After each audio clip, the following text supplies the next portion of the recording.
I remember the exact moment I first understood that I wasn't wanted. I was 5 years old, sitting at the top of our carpeted stairs, listening to my parents argue in the kitchen below. Their voices carried clearly through our modest two-story house in suburban Minnesota. "We should try again, Mark," my mother's voice cracked with desperation. "The doctor said there's still a chance. Sarah, we've been through this. 3 miscarriages after Emma. I can't watch you go through that again. But we need a son. Someone to carry on the family name. Emma's just." My mother's voice trailed off, heavy with disappointment. That's who I was, Emma Parker, the disappointment, the firstborn child who had the audacity to be born a girl. Every birthday, every Christmas, every family gathering became an opportunity to remind everyone of their misfortune. If only Emma had been a boy, they'd say, not bothering to lower their voices, even when I was in the room. The Parker name would be secure. My early childhood memories are a blur of being ignored or treated as an inconvenience. While other little girls had princess-themed birthday parties, I spent my birthdays watching my parents scroll through adoption websites, searching for baby boys. They never tried to hide their computer screens from me. Why bother concealing their disappointment from the very source of it? I learned to make myself scarce, quiet, invisible, taking up as little space as possible. I became an expert at reading my mother's moods, knowing when to disappear into my room and when it was safe to ask for dinner. My father, consumed by his work at the bank and his own disappointment, barely acknowledged my existence. Then, when I was 7, everything changed. I still remember that spring morning when my mother burst into my room, her face flushed with excitement. She didn't even notice that I was still in bed, running a fever. "Emma, wake up. I'm pregnant." For a brief moment, hope fluttered in my chest. Maybe this time would be different. Maybe with a new baby, they'd finally have room in their hearts for me too. That hope died 2 months later when they learned it was a boy. I was sitting in the doctor's office with them, playing with a worn-out copy of Highlights magazine, when the ultrasound technician delivered the news. "Congratulations, Mr. and Mrs. Parker, you're having a son." My mother burst into tears of joy. My father hugged her, both of them completely forgetting I was in the room. Finally, he whispered, "A real heir." I dropped the magazine and slipped out of the office. Neither of them noticed. I made it all the way to the parking lot before my own tears started falling. The months that followed were a whirlwind of blue. Blue paint for the nursery that had once been my playroom, blue clothes, blue blankets. My parents spoke of nothing but their coming son, their precious boy, their true heir. I became even more invisible, if that was possible. Michael James Parker was born on a cold January morning. While my parents celebrated in the delivery room, I sat alone in the hospital waiting area, drawing pictures of what I imagined my new brother would look like. No one came to get me for hours. Finally, a nurse took pity on me and brought me to see him. "Would you like to hold your brother?" she asked kindly. Before I could answer, my mother's sharp voice cut through the air. "No, she might drop him. Emma, just look from there." I stood at the foot of the bed, barely able to see the blue bundle in my mother's arms. My father was perched beside them, beaming with pride. Neither of them looked at me. The next few months were like living in a house where I was a ghost. My parents moved through rooms as if I wasn't there, their attention solely fixed on Michael. If I made too much noise, I was scolded. If I was too quiet, I was forgotten entirely. I tried so hard to be part of Michael's life. When he cried at night, I'd sneak into his room to comfort him. "It's okay, Mikey," I'd whisper, reaching through the crib bars to hold his tiny hand. "Big sister's here." But my mother always appeared within minutes, shoving me aside. "What are you doing in here? Get out. You'll just upset him." I kept trying. When Michael started crawling, I'd get down on the floor with him, showing him how to move forward. My mother would immediately scoop him up, claiming I might teach him bad habits. When he began babbling, I'd talk to him, trying to teach him words. My father would shut me down, saying, "Leave him alone, Emma. He needs to learn proper speech, not your childish babbling." One evening, when I was 9, I overheard my parents talking in their study. I hadn't meant to eavesdrop, but their voices carried through the heating vent into my room. "Mark, we need to think about Michael's future," my mother was saying. "His education, his opportunities." "I know, Sarah. Private school isn't cheap, but he deserves the best. He's so bright already." But with our current situation, 2 children, the expenses, Emma's becoming a problem, my father said flatly. "Did you see her report card? All BS. She's mediocre at best. Michael, though, he's showing real potential. We need to focus our resources on him. Maybe it's time to consider other options for Emma." 2 weeks later, my parents sat me down in the living room. Michael was at my aunt's house. They didn't even want him present for this. "Emma," my father began, his voice businesslike, as if he were speaking to one of his banking clients. "Your mother and I have made a decision. We think it would be better if you lived somewhere else. Pack your things. We're leaving tomorrow morning." I burst into tears, begging them to let me stay, promising to be better, quieter, smarter, anything they wanted. They ignored my pleas. When I refused to pack, my mother did it for me, throwing my clothes and a few possessions into 2 suitcases while I sat on my bed, sobbing. The next morning, they loaded me into the car without explanation. We drove for hours, crossing state lines, until we reached a small house I'd never seen before. An elderly woman stood on the porch, my father's mother, a grandmother I didn't even know existed. My parents pushed me toward her, my mother holding my suitcases.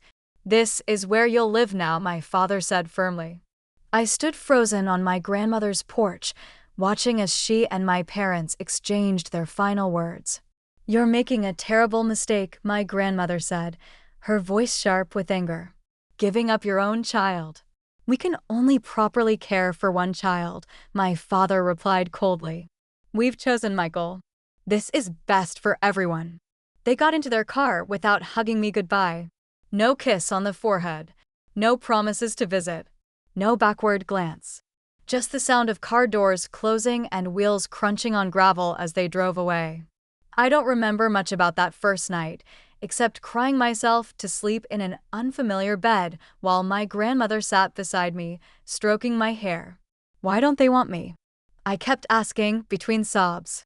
"Oh, sweetheart," she would say, her voice gentle but sad, "your parents do love you. Sometimes things just happen that we can't understand." But I couldn't understand. How could parents who love their child just leave them behind like an unwanted puppy at a shelter? The days turned into weeks, and slowly I began to adjust to life with Grandma Helen. She was nothing like my parents. Where they had been cold and distant, she was warm and present. Where they had criticized, she encouraged. Where they had ignored, she paid attention. I discovered that Grandma was a high school English teacher, respected and loved by her students. After school, she'd sit with me at her kitchen table, helping me with homework while sharing stories about her favorite books and authors. She had a way of making learning feel like an adventure, rather than a chore. 6 months after I arrived, Grandma sat me down one Saturday morning. She had papers spread out on the kitchen table, and her expression was serious, but kind. "Emma, honey, I need to tell you something important. I've adopted you legally. Do you know what that means?" I nodded slowly. "You're my guardian now." "That's right. I'm legally responsible for you, just as if I were your mother." I remember feeling both relieved and scared. "What about them?" "They've signed away their parental rights," she said gently. "You don't have to worry about being sent away again." After that day, my parents became like ghosts, present only in fading memories. They never called, never visited, never sent cards on my birthday. But surprisingly, their absence began to hurt less and less. Under Grandma's care, I flourished. My grades improved dramatically. B's became A's, and soon I was at the top of my class. I joined the debate club, made real friends who came over for sleepovers and movie nights. Grandma came to every school event, beaming with genuine pride. Sarah Martinez became my best friend after we were paired for a science project. Her family often invited me for dinner, and her mother would hug me just as warmly as she hugged Sarah. For the first time, I experienced what a normal, loving family felt like. Senior year of high school brought the inevitable question, what's next? While my classmates stressed over college applications, I had already made my decision. Finance had always clicked with me. Numbers made sense in a way people sometimes didn't, and watching my grandmother manage her modest teacher salary with impressive skill had taught me the value of financial literacy. Columbia University has an excellent finance program, I told Grandma one evening while we were reviewing college brochures. Their placement rate for graduates is incredible. She looked up from her grading and smiled. You've always aimed high, Emma. Have you looked at their requirements? I had. My GPA was strong, my extracurriculars were solid, and my SAT scores were well above their average. But the tuition, that was another story. I know it's expensive, I started, but Grandma cut me off. Apply, she said firmly. We'll figure it out when the acceptance letter comes. When the acceptance letter came, along with a partial scholarship, I couldn't believe it. But there was still a significant gap between the scholarship and the full tuition. I've been saving for this since the day you came to live with me, Grandma revealed, showing me her college fund for me. Your education is an investment in your future, and I believe in you. College was everything I'd hoped for and more. I threw myself into my studies, maintaining my scholarship while interning at various financial firms during summers. By graduation, I had job offers from several prestigious companies. I chose Morton and Pierce Financial in my grandmother's city. The prodigal granddaughter returns, she joked when I told her I was coming home. But we both knew the truth, I wasn't coming back out of obligation. This was where I wanted to be. Starting as a junior financial manager, I worked harder than anyone else in my department, late nights, extra projects, whatever it took. Within 2 years, I was promoted to senior financial manager with my own team to lead. For my 25th birthday, Grandma hosted an intimate dinner at her house, the same house that had become my sanctuary all those years ago. She prepared all my favorites, her famous pot roast, garlic mashed potatoes, and chocolate cake that could make angels weep. After dinner, as we sat in her cozy living room with cups of tea, Grandma's expression turned serious. Emma, there's something. I need to tell you something, Grandma said, stirring her tea. Your parents contacted me a few months ago. They wanted money for Michael's college tuition. I sat very still, waiting for some emotion to surface, anger, hurt, anything. But there was nothing. I didn't feel a thing. I told them no, Grandma continued. I reminded them that they made their choice years ago when they left you here. I made my choice too, to take care of you. And I've never regretted it for a moment. Life has a funny way of exceeding your expectations when you stop letting the past hold you back. By 30, I had achieved more than I'd ever dreamed possible. As financial director of Morton and Pierce, I was one of the youngest executives in the company's history. My corner office overlooked the city skyline, and my penthouse apartment was featured in a local lifestyle magazine. I rarely thought about my former family anymore, though occasionally I'd wonder if Michael had inherited our father's receding hairline or our mother's tendency to talk with her hands. But they were like characters from a book I'd read long ago, familiar, but not real. Then came the Facebook message. I was having my morning coffee when the notification popped up, a comment on one of my professional headshots. Oh my God, I'm so proud of my beautiful, successful daughter. You've grown into such an accomplished woman, Sarah Parker, my mother, wrote. My hand shook slightly as I opened her follow-up private message. Emma, darling, I've been trying to find the right way to reach out. You look so beautiful and successful in your photos. I always knew you had potential. We've been having some financial difficulties. Michael's student loans are crushing us. We took out quite a bit to send him to school. I was hoping we could meet for coffee. The whole family misses you terribly. We're ready for a happy reunion. Love, Mom. I read the message 5 times, noting how she mentioned my success before asking for money, how she signed it Mom, as if the last 20 years hadn't happened, how she didn't once apologize for abandoning me. Without typing a response, I clicked the block button. Then I blocked my father's account too, just in case. Better to cut off all avenues of approach. I thought that would be the end of it. I was wrong. 3 months later, I was at Grandma's house for her 75th birthday celebration. The house was full of her friends and former colleagues from the high school where she'd taught for 40 years. Mrs. Rodriguez, who'd retired the same year I graduated, was telling a story about Grandma's infamous battle with the school board over library funding. Mr. Chin, my old calculus teacher, was helping arrange a buffet of potluck dishes in the kitchen. The atmosphere was warm and festive, filled with laughter and the kind of comfortable chaos that comes from having a house full of people who genuinely care about each other. And then came the knock. Grandma went to answer it, probably expecting another guest. I was in the middle of telling Sarah, my old high school best friend, about my recent vacation to Greece when I heard voices at the door that made my blood run cold. "Hello, Mother," my father's voice said. "Happy birthday." I turned slowly toward the door. There they stood, my parents, looking older but essentially the same. My mother's hair was grayer, my father's waistline thicker, but they were immediately recognizable. And between them stood a young man I'd never seen before, yet whose features were hauntingly familiar, a mix of our parents' faces, just like mine. "Michael, my brother." "Happy birthday, Mother," my father said stiffly, thrusting a hastily wrapped package into Grandma's hands. From the shape and weight, it looked like a cheap bottle of wine. Before anyone could react, my mother burst past Grandma and rushed toward me, arms outstretched. "Emma, oh, my precious daughter." I stepped back, but she managed to grab me in an awkward hug that felt like being embraced by a mannequin.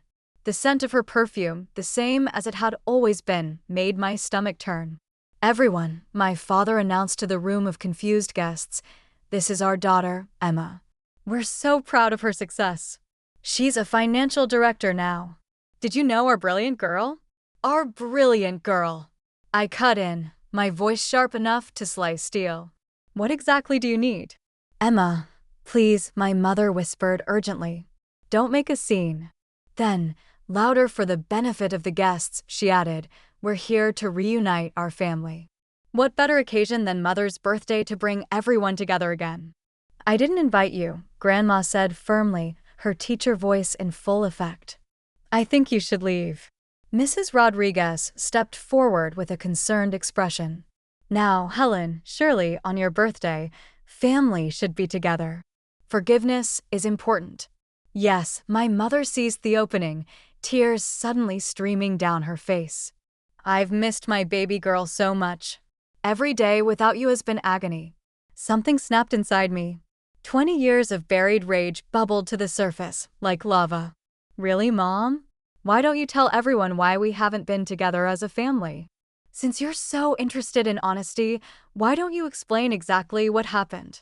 "Emma, don't," my mother started, reaching for my arm. I jerked away from her touch. "No, let's tell the truth. Let's tell everyone how you and Dad drove me to Grandma's house when I was 9 years old. Let's tell them how you packed my bags while I cried and begged to stay. Let's tell them how you dumped me here because you only wanted to focus on your precious son." The room had gone deathly quiet. Michael stared at the floor, shifting uncomfortably. "Let's tell them how you never called, never visited, never sent a birthday card. How you erased me from your lives like I was a mistake you could just throw away. And now, after 20 years of silence, you suddenly want to be a family again now that I'm successful and wealthy. You suddenly remember you have a daughter." Around the room, faces that had been puzzled or encouraging moments before now wore expressions of shock and disgust. Mrs. Rodriguez had her hand over her mouth. Mr. Chin was shaking his head slowly, his earlier smile replaced by a deep frown. My mother's face suddenly contorted with rage, her mask of maternal love shattering completely. "You ungrateful brat," she shrieked, jabbing a finger in my direction. Your father is disabled. He needs expensive medical treatments. As his daughter, you're legally obligated to help. That's right, my father chimed in suddenly, adopting a pained expression. I can barely work anymore. We'll see you for filial support if we have to. You have money now. You owe us. A laugh bubbled up from my chest, surprising even me with its intensity. It wasn't a happy laugh. It was the kind that comes when something is so absurd you can't help but find it darkly funny. I don't owe you anything, I said, wiping tears of laughter from my eyes. You seem to have forgotten one crucial detail. You signed away your parental rights legally. I'm not your daughter anymore. Grandma adopted me. She's my legal parent. You can't sue me for filial support any more than you could sue a stranger. The color drained from their faces so quickly it was almost comical. My father's mouth opened and closed wordlessly, while my mother's hands began to shake. Emma, sweetie, we're sorry. My mother's voice turned soft again. We made a terrible mistake. Please, can't we start over? We're family. No, I said simply. We're not. That's enough, Grandma announced, reaching for her phone. Get out of my house, or I'm calling the police. I'm sure they'd be very interested in hearing about your attempts at extortion. Michael, who had been silent this whole time, tugged at our father's sleeve. Dad, let's just go. They shuffled toward the door, my mother still trying to get the last word with muttered curses and accusations. My father looked back once, his face a mix of anger and desperation, but there was something else there too, the dawning realization that they had well and truly lost any chance they might have had. As the door closed behind them, the tension in the room dissolved like sugar in hot tea. Grandma's guests, who had been watching the scene unfold like a live soap opera, slowly began to relax. Well, Grandma said briskly, I believe we were in the middle of celebrating something. Who'd like more cake? And just like that, life went on. We returned to the party, though now there was a new understanding among the guests. They had witnessed firsthand how family isn't always about blood. Sometimes, it's about choice. And Grandma and I had chosen each other. The Monday after Grandma's birthday party, I went back to work. Led my morning meetings and reviewed quarterly projections as if nothing had happened. But something had changed. A weight I hadn't even realized I was carrying had lifted. I never heard from my parents or Michael again. They didn't try to contact me on social media, not that they could, since I'd blocked them. They didn't show up at my office, didn't attempt to go through Grandma. Their desperate grab for money had failed, and with it, any pretense of wanting a relationship with me had vanished. Grandma and I grew even closer after that day. Our Sunday dinners became sacred, no matter how busy work got. I always made time to drive over to her house, help cook, and share stories about our week. Sometimes, her friends from the party would join us, and they'd reminisce about that dramatic birthday celebration. My career continued to flourish. I made executive decisions with confidence, knowing I'd earned my position through hard work and determination, not family connections or inherited privilege. The irony wasn't lost on me. My parents had abandoned me because they thought I wasn't worth investing in, and now I managed investment portfolios worth millions. Then I met David. He was the new head of legal affairs at Morton & Pierce, and we kept running into each other in the elevator. One day, he asked me to coffee. Coffee turned into dinner, dinner turned into weekend dates, and before I knew it, I was falling in love. David was different from anyone I'd ever dated. He listened. When I finally told him the full story about my parents, he understood why I kept my circle small and my trust hard to earn. He never pushed me to reconcile or suggested I was being too harsh, like some previous boyfriends had. Family is what you make it, he said one evening as we walked through the park. Blood is just genetics. Love is a choice. Last week, over dinner at my favorite restaurant, David got down on one knee and proposed. The ring is beautiful, but what means more is the promise it represents, a future with someone who chooses me every day, just as I choose him. As I plan our wedding, I know one thing for certain. My guest list won't include the Parkers. My family will be there, Grandma Helen, who saved me and showed me what a mother's love really means, Sarah Martinez, my best friend since high school, who will be my maid of honor, Mrs. Rodriguez and Mr. Chin, who have become like aunt and uncle to me, and David's warm, welcoming family, who accepted me without question. These are the people who matter. These are the ones who stayed. Sometimes, late at night, I think about that 9-year-old girl sitting in the back of her parents' car, wondering what she did wrong. I wish I could tell her that everything would turn out better than she could imagine, that she would find success, love, and most importantly, a real family.